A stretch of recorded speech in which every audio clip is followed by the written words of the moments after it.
ও মা, ভাই কোথায় গো? দেখ আশেপাশে কোথাও আছে, কোথায় আর যাবে।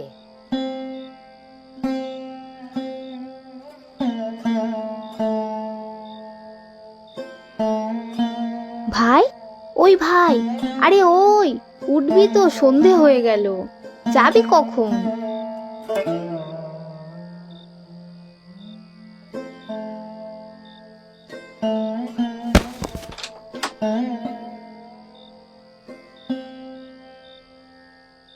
ভাই, ওই ভাই, ওঠ ওঠ, যাবি না তুই? ও তুই? ঘুম জড়ানো চোখে রঘু উঠে বসে। দিদি অনিমা তাকে এতক্ষণ ধরে ডাকছিল। অনিমা এবার একটু বিরক্ত মুখে বলল, কি রে, যাবি না নাকি?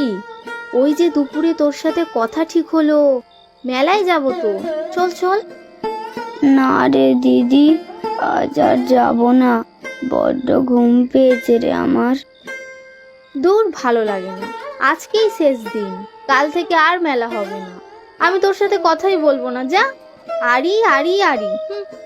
পাশের গ্রামে মেলা বসেছে। দুপুরে খেতে বসে রঘু আর তার দিদি অনিমা ঠিক করেছিল তারা আজ মেলায় যাবে। অনিমা মুখ ঘুরিয়ে দেখল ততক্ষণে ভাই তার কোলে মাথা দিয়ে এক্কেবারে ঘুমিয়ে পড়েছে। কোনো সাড়া নেই। অনিমা তার ভাইকে অনেক ভালোবাসে, একেবারে মায়ের মতো আগলে রাখে। ভাইয়ের কোনো কথাই সে ফেলতে পারে না। ভাইয়ের মাথায় হাত বোলাতে বোলাতে অনিমাও কখন যে ঘুমিয়ে পড়েছে বুঝতেই পারেনি।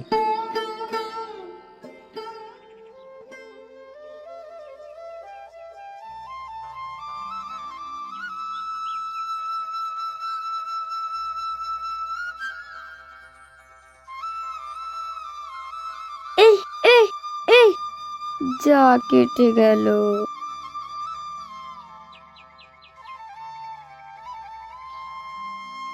রঘু ফ্যাল করে একবার তাকায় ঘুড়ির দিকে, আরেকবার তাকায় নিজের হাতের দিকে।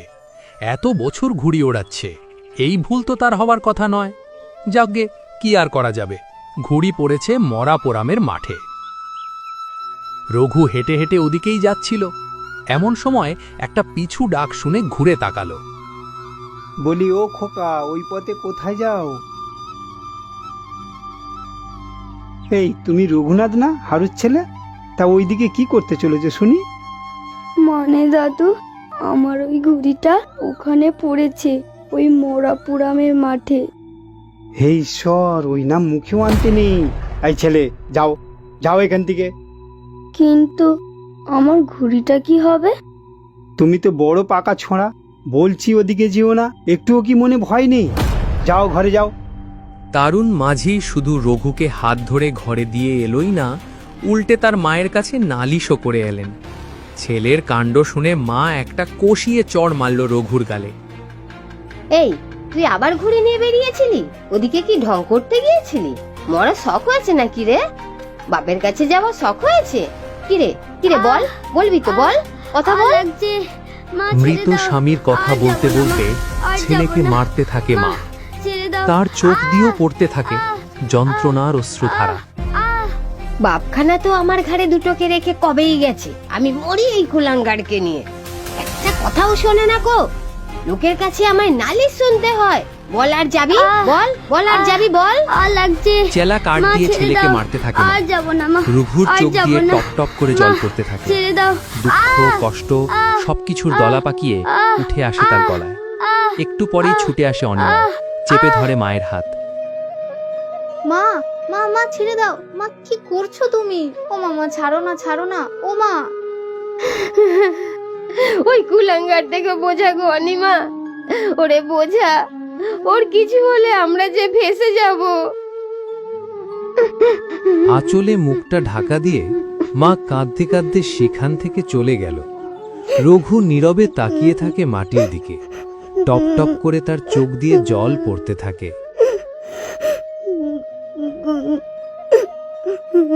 ভাই, দেখি দেখি তোর পাটা একটু তেল মালিশ করে দিই।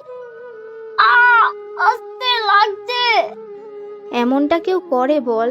জানিস তো জায়গাটা ভালো না। কিন্তু আমার ঘুড়িটা? আচ্ছা ঠিক আছে, আমি তোকে নতুন ঘুড়ি কিনে দেবো। এবার হয়েছে?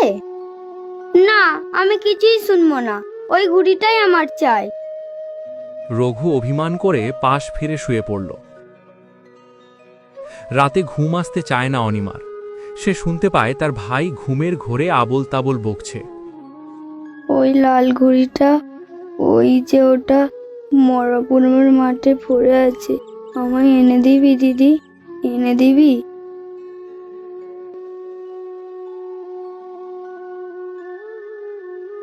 দু একদিন পরের কথা। রঘু একটা খাতা পেন্সিল নিয়ে ছবি আঁকছিল। হঠাৎ দেখে তার দিদি স্নান সেরে একটা পরিষ্কার কাপড় পরে দৌড়ে ঘরে এসে ঢুকল। কিরে দিদি, এত সকাল সকাল নাইতে গেলি যে বড়? মায়ের বকুনি না শুনলে তো তুই নাইতেই যাস না কোনোদিন। মেলা ফ্যাচ ফ্যাচ করিস নে তো, যা তুইও নাইতে যা। না, আমি এত সকালে নাইতে যাব না। তাহলে হাত পা ধুয়ে আয়, একটা জিনিস দেব। রঘু অত্যন্ত উৎসাহের সঙ্গে পা চালিয়ে ঘর থেকে বেরিয়ে গেল। কিছুক্ষণ পর নতুন জামা পরে রঘু ঘরে ঢুকতেই দেখে ঘরের ভেতর তার দিদি তার জন্য একটা ভাঙা থালায় দুটো কলা, কুল আর দূর্বা ঘাস সাজিয়ে রেখেছে, আর একটা ছোট বাটিতে আছে চন্দন। নে, এবার এখানে চুপটি করে বস দেখি। এই দেখ, চিতুদের বাড়ি থেকে চন্দন এনেছি, আজ তোকে ফোঁটা দেব। ভাইয়ের কপালে দিলাম। কোড়ে আঙুলে চন্দন লাগিয়ে ভাইয়ের কপালে ছোঁয়ায় অনিমা। সাথে সাথেই দিদির পায়ে হাত দিয়ে প্রণাম করল রঘু। এই কি করছিস? পায়ে ধরে কেউ? পাগল ছেলে একটা। তোকে একটা জিনিস দেব, কাউকে বলবি না কিন্তু, মাকেও না। কাউকে জানতে দিতে চায় না অনিমা। তার ভাইয়ের পছন্দের জিনিসটাই নিয়ে আসবে সে, সেই লাল ঘড়িটা, যেটার জন্য তার ভাইকে সে বারবার নীরবে লুকিয়ে কাঁদতে দেখেছে। তার ভাইয়ের জন্য এটুকু করতে পারবে না সে? কি বা আছে ওই মরাপুরামের মাঠে? ভাইয়ের কষ্ট সহ্য করতে পারে না অনিমা। দরকার হয় তার জন্য সে দুনিয়ার সাথেও